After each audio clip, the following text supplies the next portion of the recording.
ilé-ẹjọ́ ti dá wa láre mò ń padà sí gáràjì bí alága NURTW lọ́yọ̀ọ́ lẹ́yìn ìdádúró ọdún mẹ́fà. National Union of Road Transport Workers NURTW Alhaji Abidin Ọlájídé ẹni tí ọ̀pọ̀ èèyàn mọ̀ sí Èjì Ogbè ó mà ti sọ wípé òun mà ti ṣe tán báyìí láti padà sẹ́nu iṣẹ́ lẹ́yìn ìdájọ́ ilé-ẹjọ́ kòtẹ́milọ́rùn. Èjì Ogbè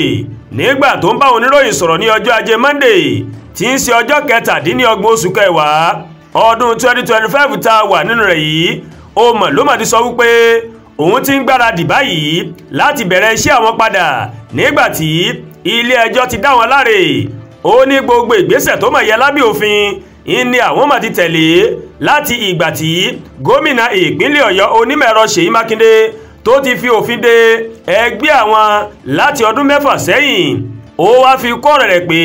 gbogbo sùúrù tí àwọn ti ṣe sẹ́yìn ó ti so èso rere báyìí táwọn sì ti ń gbáradì láti padà sẹ́nu iṣẹ́ àwọn o. Ìjọba ní àwọn gbẹ́sẹ̀ lé iṣẹ́ wa a dẹ̀ lọ sí kóòtù adájọ́ dẹ̀ dájọ́ wípé ká padà sẹ́nu iṣẹ́ wa ní o. Èjì Ogbè ó mà sọ wípé látìgbà tí ilé-ẹjọ́ ti dá àwọn láre làwọn ti ń gbé ìgbésẹ̀ láti rí wípé pípadà sẹ́nu iṣẹ́ kò mọ̀ mú wàhálà kankan dání o. Ó ní láti bí ọdún 6 tí wọ́n ti dá wọn dúró làwọn ti ń gba àlàáfíà láàyè àwọn yóò sì rí dájú pé kò ní sí wàhálà kankan báyìí lẹ́yìn tí àwọn ti gba ìdájọ́. Àwa tí a ò ṣe jàgídíjàgan ọdún kẹfà rèé tí ìjọba ìpínlẹ̀ Ọ̀yọ́ lábẹ́ gómìnà Ṣèyí Mákindé tó ti gbẹ́sẹ̀ lé ẹgbẹ́ wa tó ní eégún wa kò gbọdọ̀ ṣẹ́yọ mọ́ o. Àwa ò fa wàhálà láti ọdún 6 ṣé nísìnyìí tí Ọlọ́run ṣe ohun tá à ń fẹ́ tí adájọ́ ti ní ká padà síbi iṣẹ́ wa sóun láwa ní a fẹ́ fa wàhálà láyéláyé a ò lè fa wàhálà o. Alága NURTW náà ó ní òun mà nígbàgbọ́ pé gómìnà Ṣèyí Mákindé ó máa tẹ̀lé àṣẹ ilé-ẹjọ́ tí wọ́n sì máa gba àwọn láàyè láti padà sẹ́nu iṣẹ́ àwọn o láì sí wàhálà kankan. Ó ní òun mọ̀ pé nígbà tí àwọn bá ti bẹ gómìnà fún ọjọ́ díẹ̀ òun mọ̀ pé gómìnà yóò rí wípé ẹ̀tọ́ àwọn ni àwọn ń béèrè fún tí yóò sì dá wọn lóhùn. Ẹ ó rántí pé ní ọjọ́ 5 oṣù kẹwàá ọdún 2025 ó ní ilé-ẹjọ́ kòtẹ́milọ́rùn tó fi ìlú Ìbàdàn ṣe ibùjókòó ó mà ló mà gbé ìdájọ́ kalẹ̀ pé bí ìjọba ìpínlẹ̀ Ọ̀yọ́ bó ṣe fi òfin de iṣẹ́ wọn tí ìjọba sì dá ẹgbẹ́ náà dúró kò mọ̀ bá òfin mu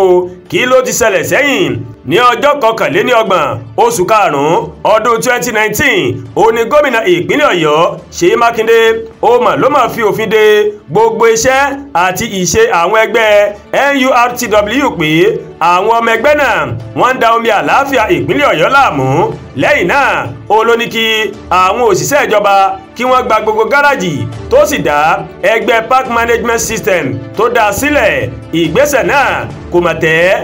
NURTW kò mà tẹ́ lọ́rùn tó sì gba ilé-ẹjọ́ lọ ìyẹn National Industrial Court ó gbabẹ̀ lọ ní ọjọ́ 19 oṣù keje ọdún 2021 pé kí ilé-ẹjọ́ kó fi òfin kó fi dá ẹgbẹ́ àwọn padà. Àmọ́ ilé-ẹjọ́ náà ó mà dá ẹjọ́ náà nù ní ọjọ́ 23 oṣù kẹta ọdún 2022 pé ẹjọ́ náà kò ní gbòǹgbò lẹ́sẹ̀. Ìdájọ́ ilé-ẹjọ́ yìí kò mà tẹ́ NURTW lọ́rùn tí wọ́n sì gba ilé-ẹjọ́ kòtẹ́milọ́rùn lọ ní ọjọ́ 22 oṣù kẹrin ọdún 2022 níbi tí wọ́n ti fi ẹ̀sùn kàn pé ìjọba ìpínlẹ̀ Ọ̀yọ́ kò ní àṣẹ lábẹ́ òfin láti dá ẹgbẹ́ tó forúkọ sílẹ̀ lábẹ́ trade union láti dá dúró. Tí ìjọba ìpínlẹ̀ Ọ̀yọ́ tí agbẹjọ́rò àgbà ìpínlẹ̀ náà Abíọ́dún Àìkómà tó sojú fún nílé-ẹjọ́ ó mà sọ pé ìdí tí ìjọba fi dá ẹgbẹ́ náà dúró ni pé wọ́n ń da omi àlàáfíà ìpínlẹ̀ Ọ̀yọ́ rú. Lẹ́yìn ọ̀rẹ̀yìn ìgbìmọ̀ adájọ́ ẹlẹ́ni 3 ní ilé-ẹjọ́ kòtẹ́milọ́rùn lábẹ́ ìdarí adájọ́ Kenneth Amadi ó mà dájọ́ pé ìjọba ìpínlẹ̀ Ọ̀yọ́ kò ní ẹ̀rí láti fìdí rẹ̀ múlẹ̀ pé ẹgbẹ́ náà rèé ó ń fa wàhálà èyí tó mú wọn láti dá wọn dúró. Adájọ́ Amadi ó wá gbé ìdájọ́ kalẹ̀ kà wípé dídá ẹgbẹ́ náà dúró kò tọ̀nà àti pé òun máa gbé ìdájọ́ ilé-ẹjọ́ Industrial Court òun gbé dànù. Ilé-ẹjọ́ náà ni bí ó tilẹ̀ jẹ́ pé ojúṣe ìjọba ni láti rí wípé àlàáfíà jọba láàrin ìlú ó ní ó gbọ́dọ̀ ṣe bẹ́ẹ̀ pẹ̀lú ìṣàmúlò òfin ni o. Àdúràgbà Olúwatóyìn ló ń kàròyìn sí létí o láti kàn ní Ẹ̀yà Yorùbá World TV. bẹ́ẹ̀ ṣe ń wò wá ẹ máa bá wa like ẹ máa share ẹ máa comment ẹ má tún gbàgbé láti bá wa subscribe sórí YouTube channel wa kẹ́ wá bá a tẹ notification bell láti lè máa máa wo ètò alákòjọkan tó bá ti gorí ìkànnì yìí ẹ kú iṣẹ́ tàná àdẹ̀kù múra ṣe tù ní àánú Ọlọ́run bá rè yóò fọ̀n nínú ayé mi àti yín o.